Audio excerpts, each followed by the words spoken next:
The track and field complex today were the New England Championships just completed day 2. It was a successful weekend, and especially so for the Minutemen with head coach Ken O'Brien, a second place finish out of the entire field on the men's side. Congratulations to you. How exciting is that for your team? Well, Josh, thank you very much. It's really exciting, and I think you could tell that by the way the fans and the kids participated in the events today. We went into it a little bit on a downslide, and we came out of it, I think, exceeding our expectations. So I know I'm a happy camper, and the rest of the team is certainly excited as well. I know you'd like to single out everybody on your team, but if you could point out a few that had stellar weekends that you'd like people to know about, who would they be? Well, you know, we had some great performances yesterday. In day one, it's always great to get off to a big start in a championship event. Being home helps that a lot.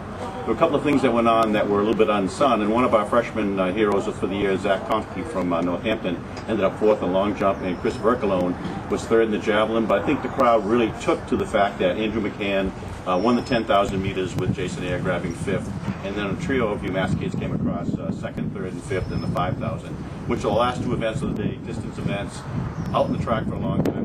People up front really and there was a big win and almost a surprise in the steeplechase today, right? It wasn't almost a surprise, it was a surprise. You know, we had 2 guys running in the meet, Sean Duncan, who I think was rated 2nd, and Sonny Gamble, who was rated maybe 9th or 10th, and it was a great race, a great field. The crowd was into it because we did have a good start to the first day.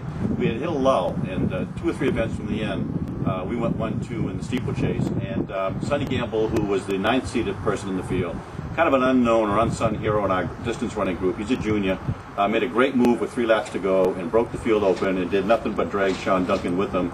He had no choice but to follow because his teammate went out in front, and it was a 1-2 opportunity. They sealed the deal and brought the crowd to a feet. And 5 minutes later, Brian Miller was 2nd in the high jump, and those are the big points we needed to put us over the top. Rhode Island won the men's side, Boston College won on the women's side, and you mentioned a couple of times the crowd. We think maybe it was one of, if not the biggest crowds we've ever had at this complex, right? A brief conversation just a few minutes ago in talking with Jeff Smith, our supervisor, media supervisor here for track and field, and he talked with the people at the gate and didn't have a tally yet, but he said it was the largest crowd we've had for a track meet at UMass in the 3 years that we've had it, and that's including the Atlantic 10 meet last year, which was a 2-day meet. Had a great turnout.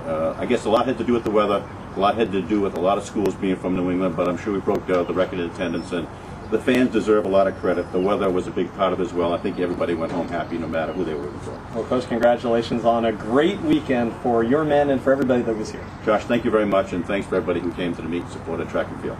All right, and we thank you so much for watching. Check back for more results on UMassathletics.com.